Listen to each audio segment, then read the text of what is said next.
नमस्ते. माझं नाव मेघा पावसकर आहे आणि मी प्रोफेशनल वास्तू कन्सल्टंट आहे मुंबईमधून.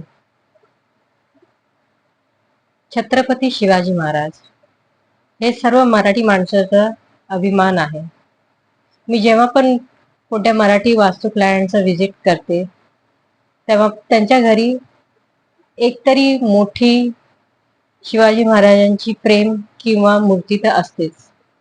आणि जेव्हा पण घरचं इंटेरियरचं किंवा रिनोव्हेशनचं काम असतं, तेव्हा हा मला प्रश्न नेहमी विचारला जातो, की आपल्या शिवाजी महाराजांच्या फ्रेम किंवा पुतळा कुठे ठेवायचा? त्याची राईट डिरेक्शन काय आहे? तर आज मी तुम्हाला सांगणार आहे, कुठच्या डिरेक्शनला त्यांची फ्रेम ठेवायला पाहिजे. शिवाजी महाराजांनी तर प्रत्येक मराठी माणसाच्या मनात, हृदयात आपलं घर केलेलंच आहे. त्यामुळे ते आपल्याला देवासारखे आहेत. तर ॲज पर वास्तू नॉर्थ ईस्ट म्हणजे ईशान्य कोण हे त्यांच्यासाठी राईट जागा आहे. ईशान्य कोण ईश्वराचं स्थान आहे. आपल्या घरातला शिवाजी महाराजांचा पुतळा किंवा फ्रेम जेही तुमच्या घरी असेल ते तुम्ही नॉर्थ ईस्ट डिरेक्शनला ईशान्य कोणमध्ये ठेवू शकता. माझ्या आईने तर आमच्या घरी शिवाजी महाराजांचा एक ब्रासचं स्टॅच्यू आहे, तो ऑलरेडी तिने टेम्पलमध्येच ठेवलेला आहे आणि ते मला बघून खूप छान वाटतं. रोज त्यांची पूजा केली जाते देवांसारखी.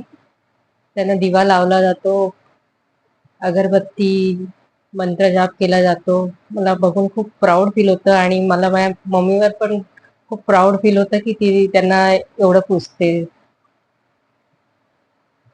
जर ईशान्य कोण तुमच्या घरी अनफॉर्च्युनेटली अवेलेबल नसेल, तिथे किचन आला असेल, वॉशरूम आला असेल, तर ईस्ट झोन, पूर्व दिशा किंवा नॉर्थ ईस्ट झोन मध्ये तुम्ही शिवाजी महाराजांचा स्टॅच्यू किंवा फ्रेम ठेवू शकता. आय होप तुम्हाला मी दिलेली इन्फॉर्मेशन हेल्पफुल वाटली असेल आणि आवडलीही असेल. Please do like and subscribe my YouTube channel for more videos, more information, more vastu tips. Thanks for watching my YouTube channel. जय महाराष्ट्र.